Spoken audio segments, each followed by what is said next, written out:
Bienvenue dans cette première partie de tutoriel sur l'utilisation du storyboard. Alors, avant de commencer, je vais présenter un petit peu. Du coup, je fais ce tutoriel parce que certaines personnes sur le forum m'ont demandé si éventuellement je pouvais faire ça, après que j'ai proposé des coups de main pour l'utilisation du storyboard. Donc, enfin, dans un premier temps, j'avais essayé de faire un tutoriel sous forme de PDF, mais c'est assez compliqué de faire des screenshots et d'expliquer. Et ça demandait beaucoup de screenshots, et puis en plus, je suis pas super doué en orthographe, donc ça faisait un truc pas très propre. Donc, je fais une vidéo. Donc, je suis absolument pas professionnel de la vidéo ou quoi que ce soit. C'est la première fois que je fais ce genre de truc. Du coup, j'espère que ça va bien se passer. Et puis voilà.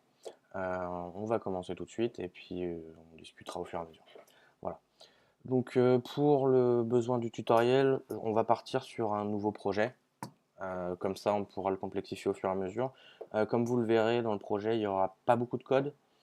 Ça va être surtout du storyboard. Le but de ce tutoriel est de montrer qu'on peut faire vraiment beaucoup de choses avec le storyboard. Donc c'est pour ça que je vais me contenter du minimum au niveau du code. Donc l'application qui va servir de fil conducteur un petit peu de ce tutoriel est une application totalement bidon qui ne servira jamais à rien, qui ne fera rien d'ailleurs, qui va surtout servir à faire des démonstrations de positionnement, etc. Donc voilà. On commence maintenant. Donc on va commencer par ouvrir un nouveau projet dans Xcode. Donc vous savez tous comment faire, j'imagine. Voilà, File, New Project ici. Voilà. Donc on va faire un projet en single view. Hop. Alors on va l'appeler Storyboard 101, ça va être bien. Hop. Voilà. Donc on va mettre ça sur le bureau, c'est très bien. Voilà. Donc, on va commencer par cet écran, sur l'écran d'accueil du projet.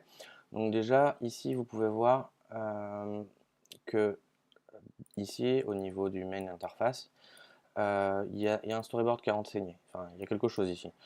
Ce que ça veut dire, c'est que, ce vers quoi ça pointe, c'est le storyboard principal de l'application. Donc là, à partir de maintenant, si je build l'application sans rentrer aucun code, il va afficher une application blanche pour l'instant parce qu'il n'y a rien dans le contrôleur.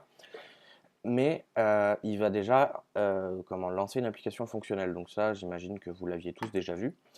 En fait, ce qui se passe, c'est que ici, il pointe vers le storyboard qui est ici, main storyboard, que je viens d'ouvrir, pardon. Donc si jamais vous voulez, pour une raison X ou Y, changer le nom de votre storyboard, vous pouvez le faire pas comme ça, parce que je suis pas doué. Hop, voilà, si on change le nom ici, on va l'appeler, on s'en fout, on va l'appeler écran principal. Voilà. Écran principal, hop. Là, maintenant que j'ai fait ça, si je build sans rien changer d'autre, ça va pas marcher. Ce qu'il faut faire, c'est pas oublier ici de changer. Donc vous pouvez le choisir. Donc un des effets entre guillemets masqués de ça, c'est ce que ça sous-entend, c'est qu'on peut avoir plusieurs storyboards dans une application.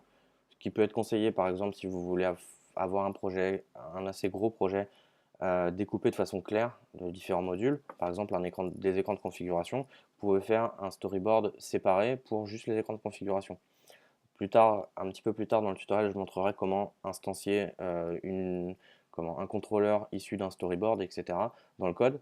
Et du coup, ça pose aucun problème. Donc ici, vous précisez juste le nom de votre storyboard principal. Donc là, voilà, je l'ai appelé écran principal. C'est un nom pourri, mais c'est pas grave. Donc voilà, si on clique sur le storyboard, pareil, alors ça, je n'ai pas vu la partie 1 du MOOC, donc je ne sais pas si ça a été dit dedans, mais on voit que un contrôleur est créé par défaut. Et ensuite, on voit qu'il y a une flèche ici, et quand on clique sur le contrôleur, hop, ici, on voit qu'il est isInitialViewController. Là. Voilà. D'ailleurs, on voit que les deux sont liés, puisque quand je décoche la case, la flèche disparaît. Ça veut dire que c'est le point d'entrée du storyboard. On peut avoir un point d'entrée par storyboard, et autant de storyboards qu'on veut dans l'application. Alors, on peut ne pas avoir de point d'entrée dans un storyboard, ça pose pas de problème, sauf pour le storyboard qui est défini comme le storyboard principal de l'application, dans les réglages du projet, comme je viens de le montrer, parce que sinon, bah, forcément, l'application va essayer de lancer un storyboard qui n'a pas de point d'entrée, donc elle va pas savoir quoi lancer et vous allez avoir un gros crash. Donc voilà. Je vais vite fait faire un point sur l'interface d'Xcode au niveau du storyboard. Je ne vais pas le faire pour quand on est en train d'éditer un view controller parce que j'imagine que tout le monde le sait. Si vous avez fait les exercices, vous connaissez l'interface, vous savez comment ça marche. Donc je vais juste le faire pour le storyboard pour les gens qui n'ont pas l'habitude ou qui ne l'ont jamais fait. Donc voilà. Donc sur le côté ici, on va avoir quelque chose qui s'appelle le voilà, document outline. Donc le document outline, il permet de pointer sur les différents éléments des différents contrôleurs qui sont inclus dans un storyboard. Là pour l'instant j'ai qu'un seul view controller, donc on le voit, il est ici. Et ensuite je peux directement sélectionner la vue racine. Pour l'instant j'ai que ça dedans, mais vous verrez au fur et à mesure que tous les éléments que je vais rajouter dans ce contrôleur-ci vont se reporter ici. Donc on a accès à l'arborescence de toutes les vues et des contraintes aussi ici, donc à plat. Donc ça permet d'avoir une visibilité un peu plus grande quand on a des vues qui se chevauchent, etc. Donc voilà, ça fait partie, le document outline, c'est quelque chose qui est assez pratique des fois quand on a des vues un peu chargées. Ensuite, bah, on a la fenêtre principale avec le storyboard. Donc la fenêtre principale, vous pouvez manipuler ce qui est à l'intérieur des contrôleurs seulement quand vous êtes en zoom 100%, comme là. Alors moi je suis sur un écran relativement large, donc ça me pose rarement de problème, mais je sais que j'ai aussi un MacBook Pro, et sur l'écran du MacBook Pro c'est assez compliqué parce que si on fait une application pour iPad, sur un écran de MacBook Pro, on voit rarement tout l'écran, et pour ajouter des vues et tout, ça pose des fois des problèmes. Alors si on veut agencer les contrôleurs, etc., il suffit de faire un clic droit et on peut dézoomer autant qu'on veut. Enfin, autant qu'on veut. Avant, on pouvait dézoomer autant qu'on voulait, maintenant on peut dézoomer un petit peu. Voilà. Donc voilà pour l'écran principal. Ensuite, bah voilà, il suffit de sélectionner en général, tous les éléments sélectionnés sont surlignés en bleu, ou voilà, comme ça, là vous voyez que le contrôleur est sélectionné, et là, en principe, bah, là c'est la vue, mais elle est pas surlignée parce que la vue principale n'a pas spécialement besoin vu qu'il n'y a que ça. Mais sinon, les différents éléments seront surlignés en bleu, donc ça permet de voir un petit peu où on en est quand on a deux vues de la même couleur, etc. Voilà à peu près pour la partie centrale de l'écran. Et puis pour la partie à droite de l'écran ici, c'est là où on va retrouver à peu près tout ce qui va être utile en fait pour configurer les différentes parties des vues, etc. Donc c'est l'affichage, enfin toute cette partie à droite dépend de ce que vous avez sélectionné au milieu. Donc par exemple ici, je sélectionne rien, vous voyez qu'il n'y a plus rien ici. Et en fait, j'ai sélectionné le storyboard entier, donc du coup, je vais avoir des informations sur le storyboard. La langue de base, si on veut le localiser, etc. J'en parlerai pas dans ce tutoriel, mais c'est possible de localiser directement le storyboard. Ça vous génère des fichiers de string que vous pouvez localiser dans toutes les langues. Donc voilà. Euh, je vous laisserai lire la doc pour si vous avez besoin de ça. Ensuite, voilà. Vous voyez, comme le storyboard est sélectionné mais que j'ai rien sélectionné dedans, j'ai pas grand chose là-dedans. Par contre, si je sélectionne le contrôleur ici, voilà, on voit que, par exemple, on va commencer par le début. Donc ici, bah, c'est pareil, c'est pour la localisation, etc. Enfin, savoir dans quel Xcode ouvrir, etc. Ensuite, là, il n'y a rien, on s'en fout. Ici, c'est pour sélectionner la classe qui correspond à votre contrôleur. Donc, il suffit de le mettre là. Et ici, vous avez le storyboard ID qui sera utilisé un peu plus tard quand je vous montrerai comment instancier comment instancier un contrôleur directement dans le code via un storyboard. Donc, c'est par ici que ça se passera. Il faudra mettre une ID et on pourra le récupérer dans le code en connaissant le nom du storyboard et l'ID du contrôleur. On pourra demander au storyboard qu'il l'instancie. Donc voilà. Mais on y reviendra plus tard. Alors oui, je suis en Objective-C, donc pour quand il y aura des portions de code, mes portions de code seront en Objective-C. Après, c'est relativement similaire entre Objective-C et Swift, donc je vous laisserai faire la conversion comme pendant le MOOC.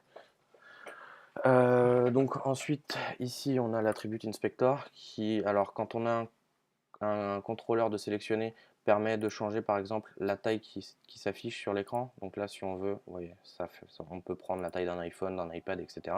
Alors par défaut, je le laisse quasiment toujours par défaut et j'essaye de faire des interfaces qui vont s'adapter à la taille d'écran que je vise. Alors j'y reviendrai un petit peu plus tard. Ici autrement, donc on peut choisir l'orientation pour quand on est par exemple sur un écran d'iPad, faire un portrait ou un landscape. Status bar, on peut choisir de la masquer, mais ça la masque uniquement dans le storyboard. Dans votre projet, elle va s'afficher quand même. Donc vu que moi j'ai rien fait pour pas qu'elle s'affiche dans mon projet, je vais le laisser sur la valeur par défaut. Pareil pour la top bar, on peut forcer qu'elle s'affiche. Si on veut une navigation bar, si on veut qu'elle soit forcée, voilà. Ici on a une navigation bar forcée. Mais vu qu'ici j'ai pas de navigation controller pour l'instant, je ne mets pas de navigation bar. Parce que au build, elle va pas s'afficher. C'est juste au cas où vous fassiez des écrans qui ne sont pas liés entre eux dans le storyboard, mais que vous liez dans le code après. Ça vous permet de designer votre interface proprement avec les bonnes contraintes. Et ensuite, quand vous avez la navigation bar qui est ajoutée de façon programmatique, vos contraintes ne vont pas être toutes en vrac. Donc voilà, et pareil pour la bottom bar. Ici, vous pouvez donner un titre à votre view controller directement ici. Et donc ça, c'est ce qui va s'afficher par exemple, sur le bouton retour d'un navigation controller. À côté du petit chevron, au lieu de back, si vous mettez un titre ici, ça vous mettra, en fait, par exemple, mettons que celui-ci c'est le contrôleur A, je mets un contrôleur B à côté. Euh, Quand je vais naviguer sur mon contrôleur B, au lieu que ça soit marqué back, ça sera marqué A avec un chevron. Voilà. Donc ça permet d'avoir une interface qui est... Mais enfin, il y a moyen de le faire dans le code aussi, donc vous prenez pas la tête. Après, l'idée, de toute façon, avec le storyboard, c'est d'essayer des trucs. Faites-vous des projets bidons qui servent à rien et essayez un peu un tas de trucs. Et comme ça, vous trouverez les fonctionnalités. Parce que j'avoue que dans la doc, c'est pas spécialement bien détaillé. Voilà, ouais, faut y aller aux essais. Donc voilà, ici, c'est juste pour définir si vous mettez freeform, en fait, ici, vous pouvez définir une taille spécifique pour votre contrôleur. Donc ça, c'est surtout ça. Ça m'est arrivé de l'utiliser, mais c'est pour surtout des contrôleurs qui ont une taille fixe et qui sont inclus dans d'autres vues. Mais enfin, pour l'instant, on va pas se fatiguer avec ça. Et ici, vous avez toutes les relations que vous avez entre votre élément sélectionné et le contrôleur, la classe en fait du contrôleur.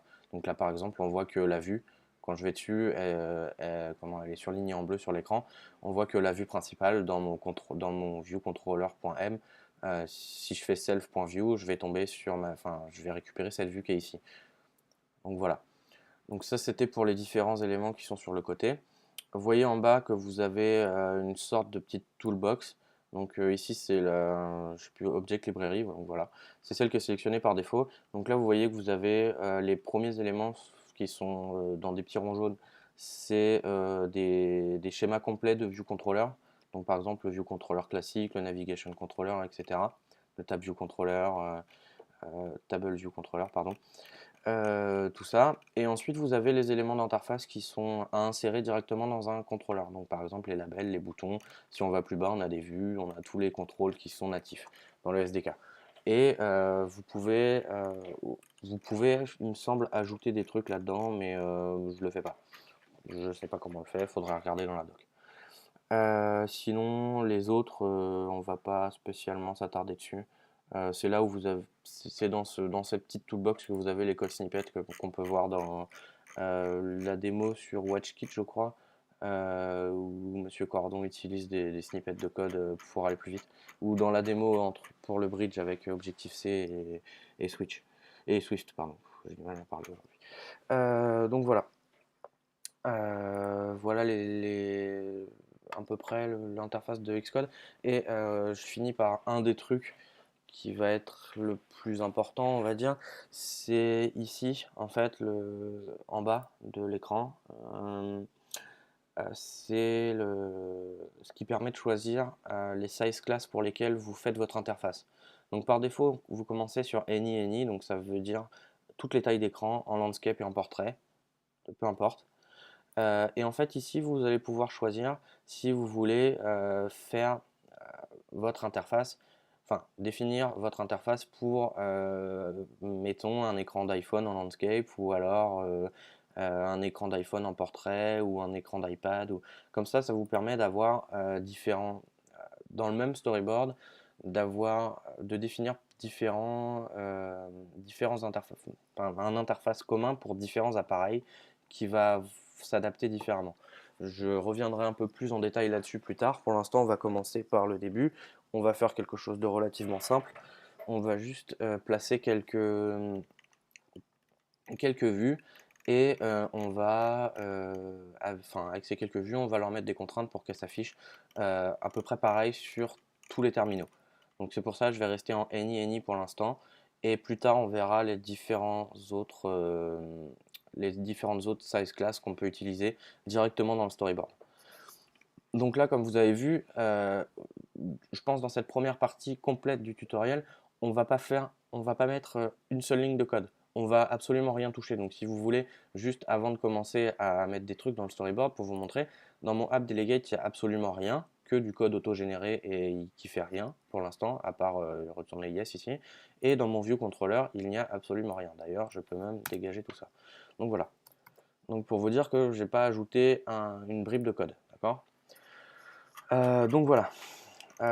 Donc ce qu'on va faire, on va commencer par sélectionner ici, il faut scroller tout en bas pour trouver les vues.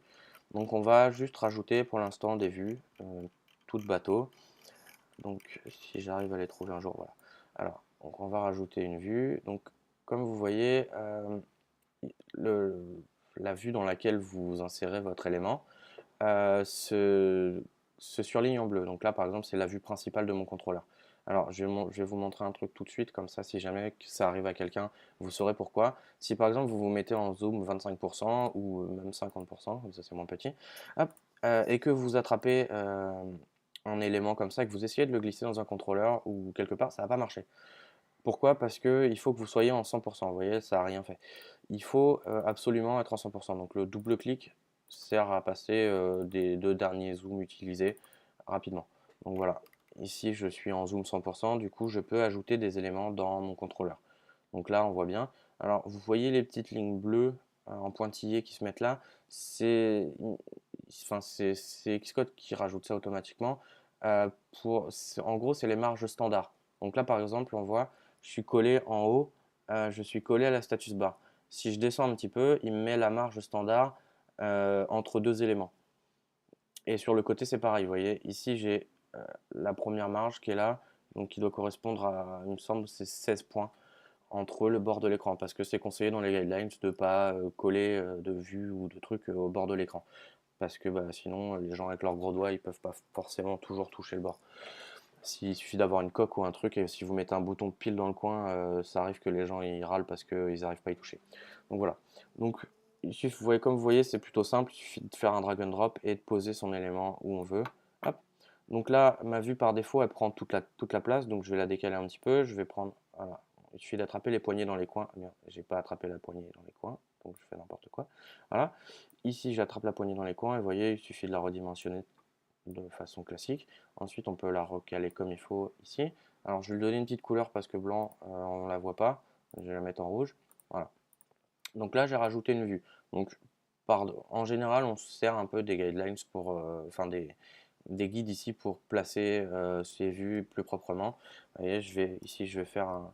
Donc, le copier-coller marche très bien là-dedans, il n'y a aucun problème. Donc, si vous faites copier-coller, ça vous sort le même élément. On en reparlera un petit peu après, il faut faire attention quand ils sont liés à une classe. Des fois les liaisons restent et du coup il y a deux éléments qui pointent vers le même pointeur, donc ça fout un peu le bordel. Donc il faut faire attention. Mais là pour l'instant, vu qu'on n'a rien lié, on va pas se compliquer. Donc là, vous voyez ici, pour placer les éléments entre eux, ils me mettent, voilà. Là, j'espère que vous le voyez bien à la vidéo, il y a un petit magnétisme entre les éléments parce qu'il me met une marge standard en fait. Donc ça doit être 8 points, je crois, la marge standard. Mais des fois, ça change. Il me semble qu'avant, c'était un chiffre différent en fait. Et donc, eux, c'est des constantes qui sont définies par Apple et vous n'avez pas besoin de mettre de valeur. Quand vous êtes sur les lignes comme ça, vous pouvez ne pas mettre de valeur en fait et mettre les valeurs par défaut. Donc, si un jour il arrive qu'il change la valeur par défaut des marges dans iOS, votre application, enfin, les marges de votre application vont changer et vous serez toujours raccord avec les guidelines Apple. Donc voilà. Et ensuite, vous voyez la ligne bleue au milieu, ça veut dire qu'il m'aligne les centres de deux éléments. Alors là, comme ils font la même taille, il suffit que je les aligne en haut et si les centres sont alignés. Mais mettons que je veux que ce bloc soit plus petit, je peux toujours l'aligner de façon voilà, à ce que les deux centres soient alignés. Donc là, pour l'instant, je vais juste me contenter de le caler dans l'autre coin et puis je vais lui mettre une autre couleur, histoire qu'on ne le mélange pas. Donc là, hop, on va le mettre en jaune. Donc si on veut ensuite, on peut le copier-coller marche aussi avec plusieurs éléments. Donc voilà, copier-coller, on va le caler en bas, hop. On va changer les couleurs des deux autres. Donc on va mettre un vert et puis un bleu, tiens. Comme ça c'est réglé. Voilà, donc là j'ai un truc très moche avec 4 blocs. Donc là si je le build maintenant, ça va me faire plutôt n'importe quoi. On peut essayer si vous voulez. Alors on va le builder sur iPad 2, on va tester. Hop. J'espère que mon simulateur va s'ouvrir dans le bon écran. Sinon, non, il s'est pas ouvert dans le bon écran. Je vais le mettre là, voilà. Là, je suis désolé, le simulateur lag un peu chez moi. Voilà. Hop. Donc vous voyez, mes blocs s'affichent pas comme je veux. Si je... Non, c'est pas ça. C'est ça, voilà. Si je tourne, moi je voudrais que mes blocs s'affichent, qui prennent chacun un quart de l'écran à peu près, et qui soient répartis correctement. Donc là pour l'instant c'est pas le cas, ils sont collés dans les coins, et je pense que si je build sur autre chose, par exemple un petit écran, bon bah le plus petit que je vais avoir c'est 4S, on va builder sur 4S, et je pense que là mes blocs devraient dépasser de l'écran, etc. Ça va faire un joli bordel, voilà, c'est ça. Donc, vous voyez, c'est complètement nul. Donc maintenant, on va rajouter des contraintes d'auto-layout qui vont faire que ça va s'adapter dans tous les écrans. Donc pour ça, c'est pas compliqué, j'ai même pas besoin d'adapter mes éléments ici sur l'écran, ils vont le faire tout seuls. Ce que je sais, c'est que je sais ce que je veux. Je veux que mes éléments soient à 8 points des bords de l'écran et à 8 points entre eux, et qu'ils fassent tous la même taille, peu importe l'écran. C'est juste ça. C'est pas plus compliqué que ça. Donc ce que je vais faire, c'est que je vais sélectionner mes 4 vues. Hop là, j'ai raté, et j'ai encore raté. Hop, voilà.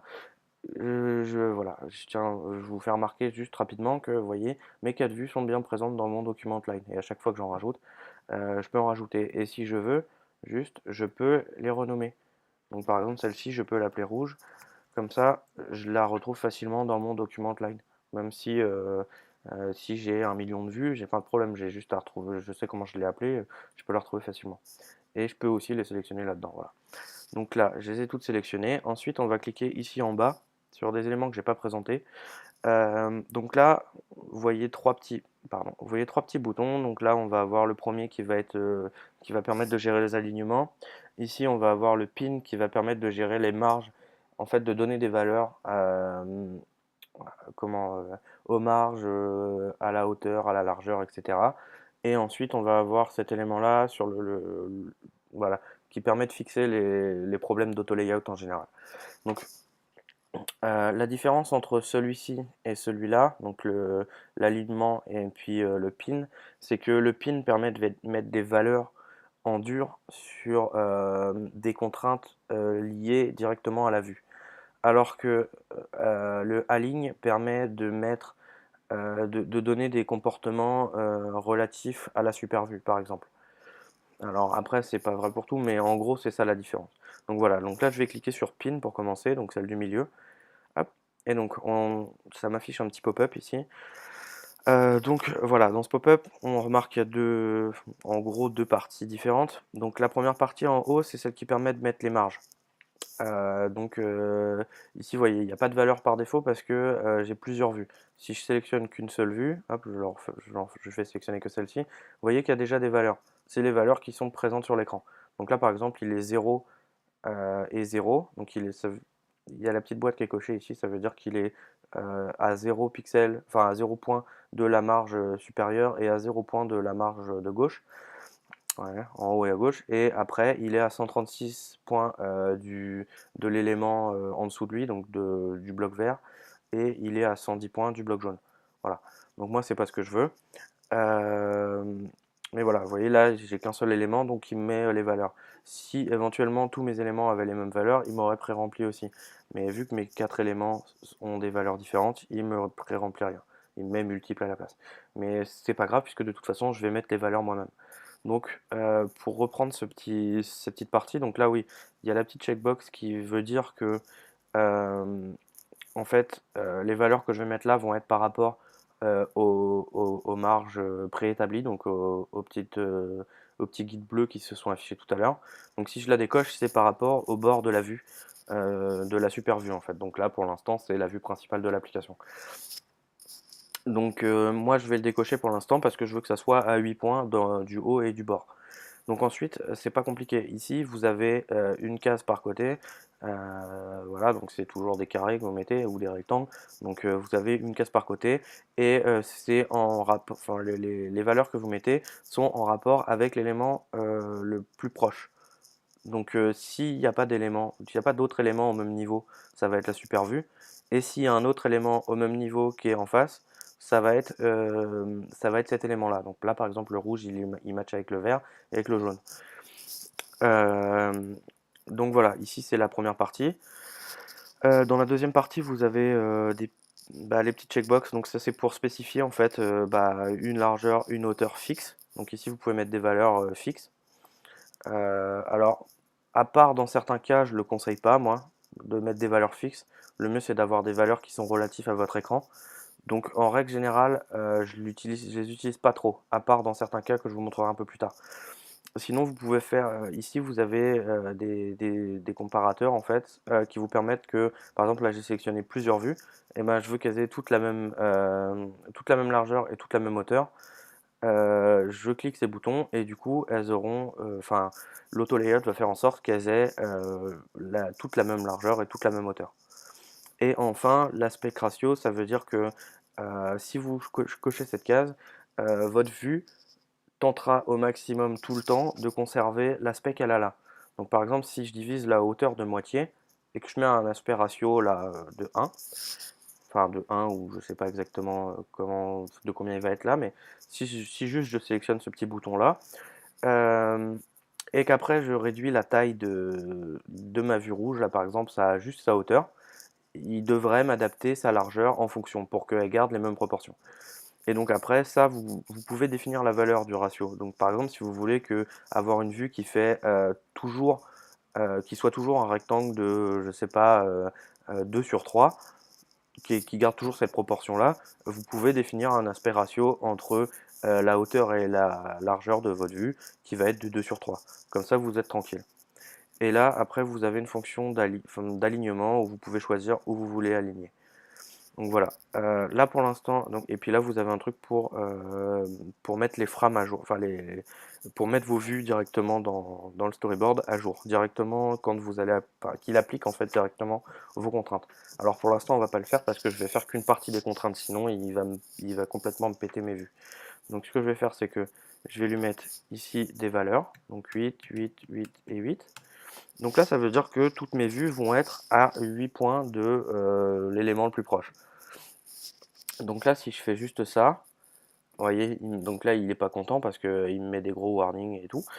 Parce que bah, il n'est pas content, mais je leur ai mis des contraintes, mais mes vues ne respectent pas les contraintes.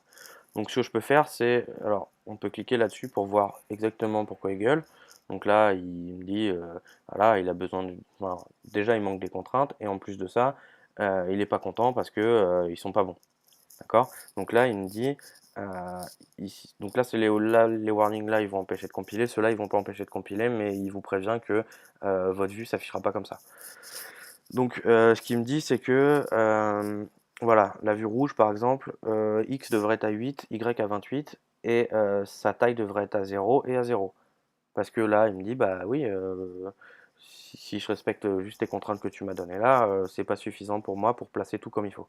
Donc on va voir ce qu'il va faire quand il va appliquer les contraintes, parce que là, elles ne sont pas appliquées sur l'écran. Donc ici, vous pouvez aller, si vous cliquez sur les petits triangles jaunes là, hop, il vous propose des solutions. Donc soit de mettre à jour les contraintes tout seul, donc lui, il va essayer de rajouter les contraintes qui manquent.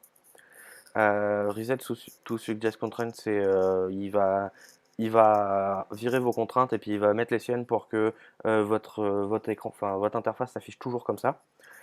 Et update frame, il va mettre à jour l'affichage ici pour que vous ayez un visuel sur ce que donne votre écran en appliquant vos contraintes. Et donc si vous cliquez sur la petite case là, eh ben, il va vous le faire pour toutes les vues où il y a des problèmes. Donc là si je fais ça, vous voyez, il me fait n'importe quoi. Il m'a foutu ma vue en gros. Donc voilà, on va virer ça. Donc voilà, ici vous avez le debugger. Donc pour l'instant on s'en fout. Hop. Donc si vous voulez voir vos contraintes qui sont appliquées sur un élément, parce que là comme ça on voit pas les contraintes. On voit que ça déconne, mais on voit pas quelles contraintes ont été mises sur tel ou tel élément. Donc par exemple là moi j'aimerais vérifier que mes marges de 8 et de 8 ont bien été mises partout. Donc ce que je vais faire, c'est que vous avez plusieurs solutions. Vous pouvez y aller dans le document outline comme ça, mais bon, c'est un peu le Bronx. Vous voyez, il m'a tout collé en même temps. Du coup, c'est un peu le bordel. Donc ce qu'on va faire, c'est que on va sélectionner la vue rouge, par exemple, celle qui m'intéresse. On va aller ici sur euh, le Size Inspector. Donc le Size Inspector, vous voyez ici dans la première partie, vous pouvez définir la taille de votre élément. Au lieu d'y aller avec les petites poignées, vous pouvez mettre des tailles. Si vous voulez que votre bloc fasse 50 sur 50, vous mettez 50 sur 50 et puis ça vous êtes sûr que c'est bon. Ici vous voyez les contraintes, alors on va pas s'embêter pour l'instant avec ça. En gros il vous donne, enfin si vous cliquez dessus, il vous affiche les contraintes qui correspondent. Je trouve pas l'affichage très intuitif, même si effectivement c'est pas trop con, mais je le trouve pas très pratique. Donc moi dans l'exemple je vais pas l'utiliser. Après vous jouez un peu avec, vous verrez comment ça marche. Euh, mais là ce qui m'intéresse c'est de savoir s'il m'a bien mis mes contraintes. Donc là je vois que ici vous voyez à la suite là on voit les différentes contraintes. Donc au fur et à mesure que j'ai un mouse over dessus, on les voit de ce côté-là. Donc regardez par là pendant que je mets ma souris dessus. Voilà, on voit qu'il est sur ligne. Vous voyez, il me les bouge.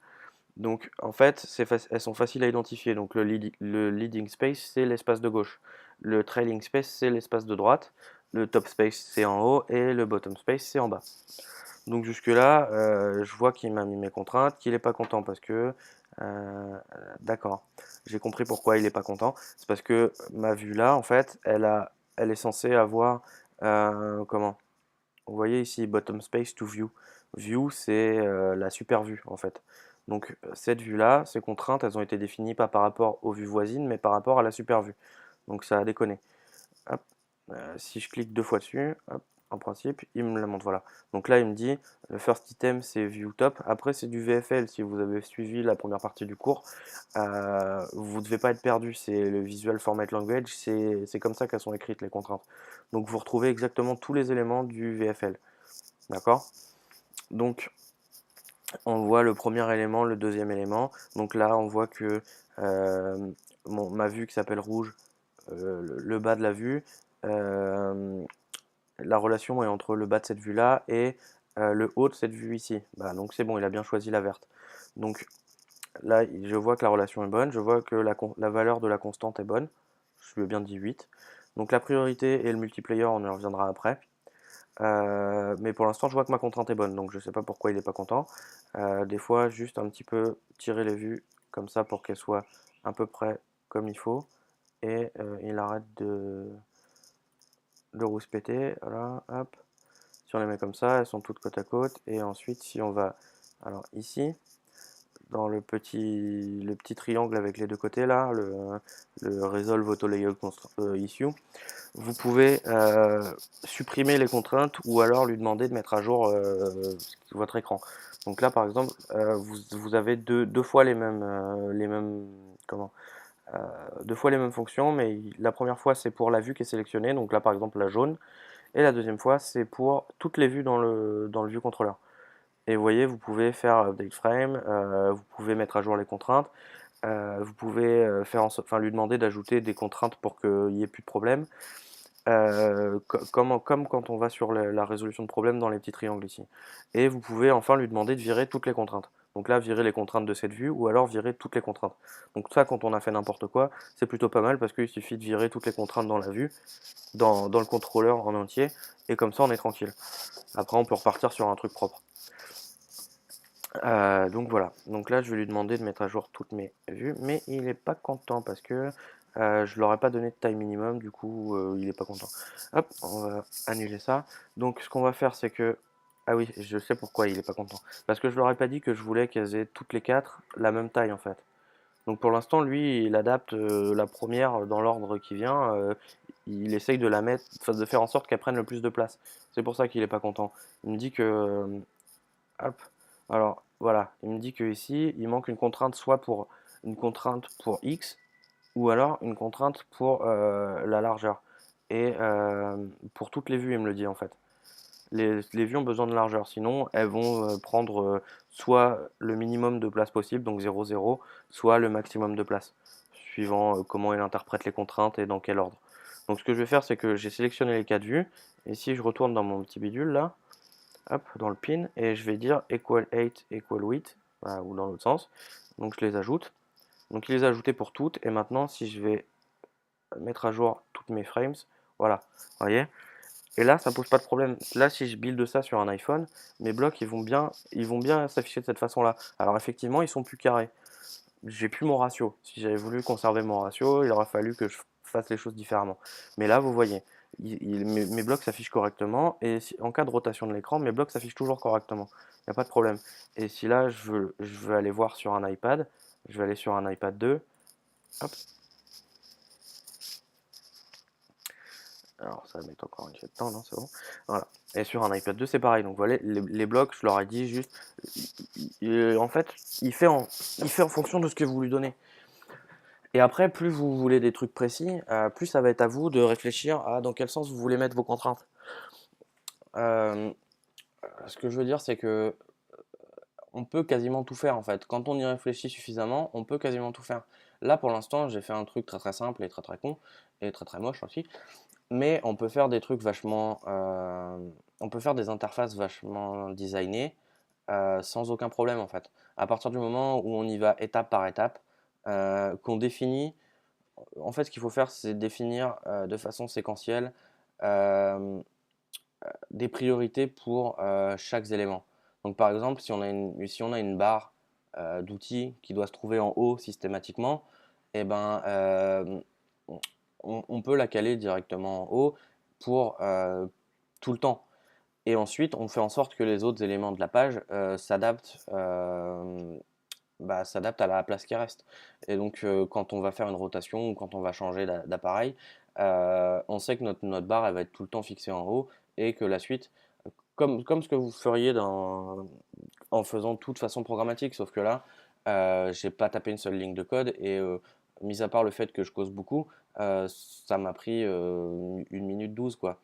Donc c'est pour ça, c'est quand même, enfin à mon sens en tout cas, c'est quand même un gain de temps qui est assez appréciable parce que bah et puis c'est aussi un gain de, comment, une économie de code parce que enfin si vous voulez faire un projet avec une 15 ou une vingtaine d'écrans, si vous faites puis chaque écran qui est composé de plusieurs éléments avec une interface un peu riche, etc. Et si vous faites tout en positionnement à la main, ça va vous prendre masse de temps. Donc voilà, avec ça, ça simplifie. Alors effectivement, pour répondre un petit peu à ce que j'ai entendu ou ce que j'ai lu, surtout sur le forum, effectivement, la lecture d'un storyboard est vachement plus compliquée que la lecture d'un contrôleur avec toutes les vues qui sont définies de façon programmatique.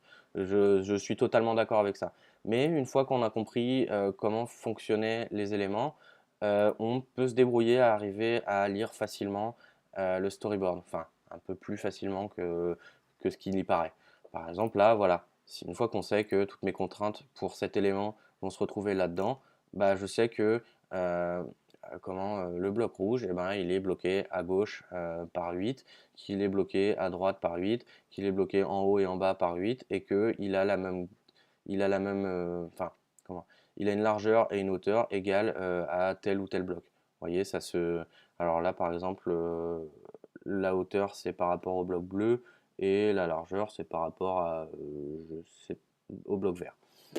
Il les a mis dans l'ordre qu'il voulait parce que j'ai sélectionné les quatre. J'aurais pu faire en sorte que celui-ci ait une taille fixe et que tous les autres aient la même taille. Comme ça, si jamais je veux changer un peu mon interface, eh ben, j'ai juste à changer la taille d'un seul élément. Comme ce qu'on pourrait faire en code en mettant une constante. Donc Voilà pour cette première partie. J'ai fait vite fait un tour des différents, un petit peu de l'interface et puis juste un basique sur le layout. Euh, voilà, si on veut faire quelque chose de plus compliqué, je vais le faire. Je pense que je vais arrêter la vidéo là parce que je sais pas combien de temps ça fait, mais elle doit déjà durer un peu longtemps. Euh, et puis j'ai pas trop d'idées de quoi faire pour démontrer les différentes possibilités qu'offre le storyboard. Donc pour l'instant, je pense arrêter là.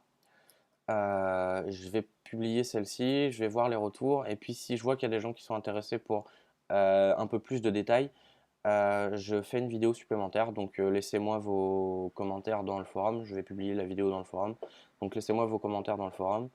Et puis si je vois que ça en intéresse certains, je continuerai à faire des petites vidéos. J'espère que ça a été, que je me répète pas trop. Euh, j'ai pas trop préparé la vidéo. J'avais préparé j'ai le début de ce que j'avais fait sur Page, donc le début du PDF. Mais bon, je l'ai pas spécialement regardé. J'ai refait la même chose à peu près que ce que j'avais fait là. Sauf que je pense que là, j'ai pu montrer un peu plus en détail tous les éléments. J'espère que ça a été. Donnez-moi vos commentaires dans le forum, que je puisse améliorer les prochaines vidéos. Et puis, écoutez, si ça convient à tout le monde, voilà. Du coup, je vais vous laisser. Cette semaine, vous avez enfin, on a tous un petit projet que j'ai pas encore regardé ce que c'était, donc je vais aller regarder. Donc, je souhaite un bon courage à tous ceux qui vont faire le projet de la semaine et à tous ceux qui vont faire les autres projets des semaines d'avant.